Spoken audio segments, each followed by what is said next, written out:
Salutations friends, welcome back to my channel. Today I'm going to be reviewing another one from the Chanel Les Exclusifs line. This is Bel Respiro. This is the Eau de Toilette version, not the Eau de Parfum. I am going to be comparing and talking about both because I have experience with both, but when I do the review of the juice, the projection, how it develops on skin, I will only be talking about the Eau de Toilette. So if you guys would like to know what I think about Bel Respiro, then keep watching.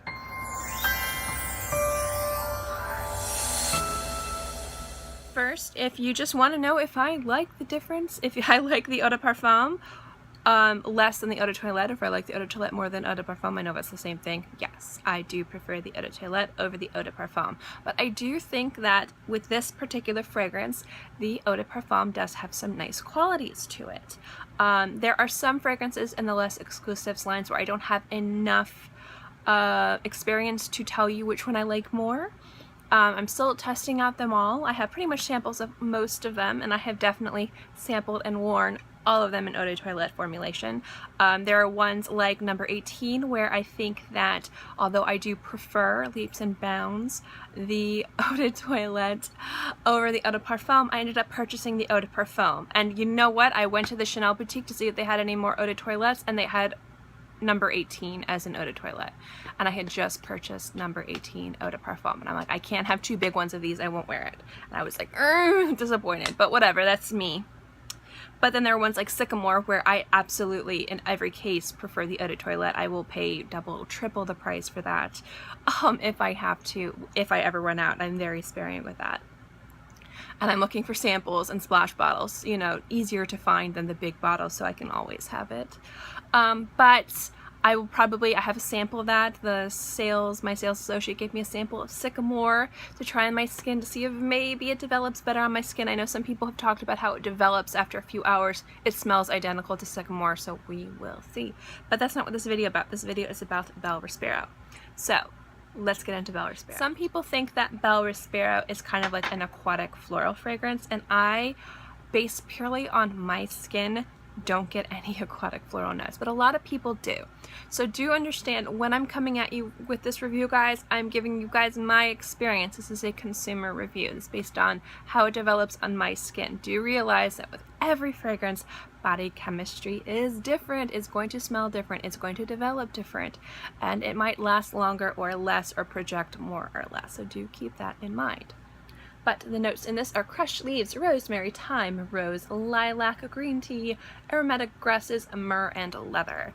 Now, with me specifically on my skin, this is a very heavily grassy fragrance. Very green, very fresh, like fresh cut mowed grass green leather with a really nice background of the floral notes. I really like it very much. Some people say this is a feminine fragrance, some people say this is a masculine fragrance, some people say this is a unisex fragrance. Again, when I'm talking about that, I'm talking about how it's marketed, and that's how it is created to fit those categories, like what you would expect to find at a female fragrance counter, at a male fragrance counter, or just in the unisex. This is anyone can wear. I find this to be not actually feminine at all, at least on my skin. I find this to be more unisex, leaning more towards masculine, and that's probably because I don't pull much of the floral notes, at least not much of the sweet notes. I definitely pull more of the leather and the grass on my skin, which I actually really like, which is why I like this. Now, some people say this is too grassy for them, but for me, I actually really like green. I like almost like bitter green fragrances. Like, I like those fragrances from Demeter that people just can't stand, like New Leaf and Garden House, or, you know, Wet Garden, or whatever, those greens that are just almost like bitter green notes. I love those, and that's kind of why I really like this, because it does have that bitter greenness to that I kind of really reach for. Now, this is one of the fragrances from the Les Exclusifs lines that I find to be really linear. Some of them develop a lot more, have more of a scent story. This one pretty much stays the same on my skin the entire wear time. The only thing that changes is the myrrh.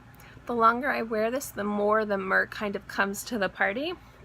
So after about 4 to 5 hours, it almost feels like it's completely changed. Like if I were to smell my wrist and then 5 hours later smell it again, I'd be like, whoa, this is a different fragrance completely. But as you wear it, you don't really notice the change. And I'm speaking from experience. I'm like, oh, this is, the first few times I wore it, I was kind of let down that it didn't like grow or change, and then like I wore it a few days later because I had a sample of it, and like I didn't think about it, and I smelled it a few hours later. I'm like, well, this is a different fragrance, what happened? And then kind of like as you go on, you kind of realize it's the myrrh, and since the myrrh's there in the beginning and it's a lot more apparent at the end, you don't really notice it if you keep smelling yourself, or if you're around yourself, if you don't go nose blind the entire day. So like if somebody were with you the entire day, they might not assume that you're wearing a different perfume, but if they say, see you for breakfast, and then you both go to work and you come back home, they'd be like, did you change your perfume? Because it's going to smell a little bit different. And that is because of the myrrh. But I do really love the different elements in this. I love the myrrh and the leather and the grasses, but I do really like the floral notes in this. I think it gives it a touch of softness in the background. It kind of cuts through the grassiness. It's almost just like a really beautiful, I'm not going to say feel the flowers. It doesn't really remind me of it. It kind of reminds me more of a forest. The leather and the myrrh are kind of animalic. Not really, but somewhat animalic. And that mixed with the bitter greenness and almost a wetness to it really play off of each other and make you kind of feel like you're in a damp, dark forest.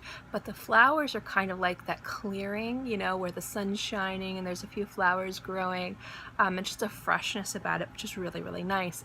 And I love how all of those notes play off of each other. Now, some people do not like the Eau de Toilette version. They actually think that the Eau de Parfum is a better version because you get more of the notes that they want. People think the Eau de Parfum is better because it kind of tones down that bitterness, that almost astringent, really bitter greenness that some people associate with like chemicals or laundry detergent, rather than it's more bright and cheerful and powdery and just so much better. And you know what? Those people, for them, are absolutely correct. There's something that is very nice about the Eau de Parfum version. I still prefer the Eau de Toilette, but the Eau de Parfum version is more cheerful. It is softer, almost more powdery, and it is definitely more cheerful. But me, what I like about it is its extreme grassy notes. I like that it's different. I like that sometimes with some fragrances, they're just so different, but they're very wearable. That's why I really love number 18. A lot of people just don't understand that. They don't understand the ambient seed note. And I can understand that. I can understand the note, and I can understand people not understanding fragrances. It's going back to fragrances that have mass appeal and fragrances that are more conceptual. For me, Bel Respiro is a beautiful mix of conceptual. It's not as crazy as number 18, but it's also not nearly as mass appeal as some of the other fragrances from the Les Exclusifs lines.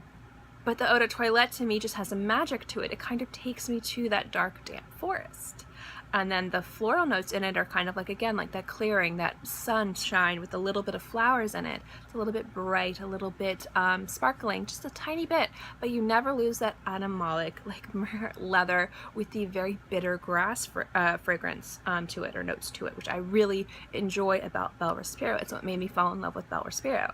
To me, Bel Respiro as an Eau de Toilette is memorable, and Bel Respiro as an Eau de Parfum is a very successful, beautiful fragrance, but to me, it's forgettable. And if I'm going to spend this type of money on a fragrance, I want it to be memorable. I want to remember it. Some fragrances are my grab and go fragrances. They have mass appeal. I enjoy them. I see the beauty in them. You know, I'm not sitting here saying that you need to get all expensive fragrances. I'm not sitting here saying that a fragrance that you might only spend $20 or $30 on a bottle, that would never touch my skin. I wear those all the time, guys, like almost every day. Those are what I wear when I'm working. Those are what I wear every day. But when it comes down to fragrance as art, when it comes down to something that moves you, when it comes down to how do I want to smell today, what kind of personality do I want to put on, it's kind of like picking my makeup that I'm going to wear for the day, how I'm going to do my hair, what clothes I'm going to wear, am I going to wear jewelry or not. That is the same. I take more pride in my fragrances than I do in my physical appearance, other than my skincare. So I'm very picky on those days where I want to make an impact with my fragrance, and on those days are when I choose fragrances that are memorable, fragrances that move me, fragrances that are transportive and take me somewhere, and that is Bel Respiro.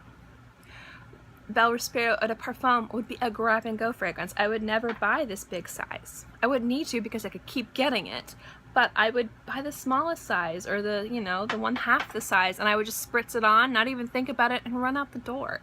This is the one where I'm like, do I want to smell like this today? Do I want to perceive that I am a forest and not some crazy alien? I'm talking about number 18. It is one of those fragrances that I take great pride in wearing, and I take a lot of time to figure out that's how I want to smell like, and that is the Eau de Toilette version. So as a fragrance, generally, Eau de Parfum and Eau de Toilette are very good. They're very solid fragrances. I think that if you wanted to get the Eau de Parfum version of Bel Respiro, you're not going to be let down. It is a very nice fragrance. It does have its qualities. It is very cheerful, it is very bright, it has a beautiful mix. It almost has more vetiver, I feel.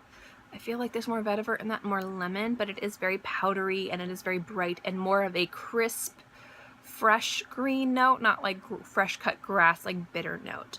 Rather than the Eau de Toilette, to me, is more bitter, less aquatic floral, more like damp forest. That's like where the wetness comes from, where the moistness comes from. But overall, they're both very good fragrances. I just find that Bel Respiro Eau de Toilette is way more memorable and the one I would much rather wear. As you guys know, whenever I talk about any of the fragrances like this, I get like really wordy, like you can't shut me up, and you guys are like, please stop talking forever. So let's get into how this performs, because I've already talked to you about the differences between Bel Respiro Eau de Parfum, Eau de Toilette, and how it develops on the skin. But performance for this fragrance is really, really good. I actually got about 6 to 8 hours with the Eau de Toilette with a normal, rational person's application. Guys, let me tell you, when I say normal or medium application, I'm talking about 4 to 6 spritzes. Squirts, whatever you want. I know I hate saying the word squirt, but sometimes I just say it. When I put on perfume, that doesn't bother me when I overspray. I'm wearing Rose 31 from Le Labo today. I'm wearing 6 spritzes on each arm. I go and then I do like 4 here, 2 here, 2 on my head, and like just wherever there's empty skin I spritz. I love overspraying. I love like brazing. Like, I think that's the best word I can say. I love brazing in fragrances. So when I'm talking about how these performs, please understand, I'm not talking about from an oversprayer's perspective. I'm talking about a normal, rational person. 4 to 6 spritzes. This performs 6 to 8 hours really great. Develops on the skin really nicely. It also has a really nice projection. It's not past arm's length, but it does have, it's very apparent that you're wearing a fragrance if you were to like walk up to me and say, hey, what's up? How are you? Let's go get a sandwich. As you guys know, I'm into sandwiches recently. And it's just really like a really beautiful experience for everybody around you. Now, because on my skin, and again, I'm giving you my own experience, this could or could not be work appropriate. The reason why I'm saying it is it depends on how it develops on your skin. If you are getting, I'm sorry, my voice is cracking, it's pollen season. If you have the Eau de Parfum version, I feel like that one would be way more safe and definitely work appropriate no matter where you go or what you do. It has pretty much the same longevity and projection, and it's a little bit on the safer side because it is a little bit more cheerful, a little bit sweeter, let's give or take, a little bit brighter, easier to understand.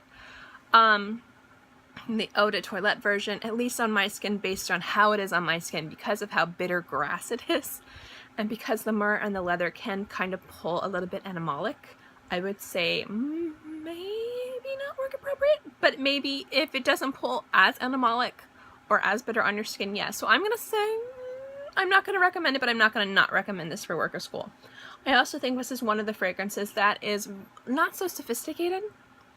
It's definitely a little bit more kind of rugged, but I would say this is appropriate for daytime or evening. Probably not evening formal, but again, you can do whatever you want. It's fragrance. You can wear whatever you want, whenever you want. Who cares? These are just my recommendations. So that's Bel Respiro for you guys. Again, performs really well, really nice sillage, maybe not work appropriate, and I prefer the memorable qualities of the Eau de Toilette version rather than the watered down, cheerful, la la la version of the Eau de Parfum, but the Eau de Parfum version is very nice. And if you don't like the grassy notes of the Bel Respiro, if you think it's too grassy, a little bit too bitter, you might really like the Eau de Parfum. So maybe check it out. But yeah, that's my review of Bel Respiro from Chanel. Thank you guys so much for watching this video. I hope you enjoyed it. As always, if you guys like my fragrance videos, remember to give this video a thumbs up. It lets me know to continue doing videos like this. And also don't forget to subscribe, because it's free and I'm free, and I put out new videos every Monday through Friday and sometimes on the weekends as well. So I'll always have something for you to watch. In any case, I hope you guys are all happy and healthy and have a great day, month, year, whatever. And I'll see you next time. Bye.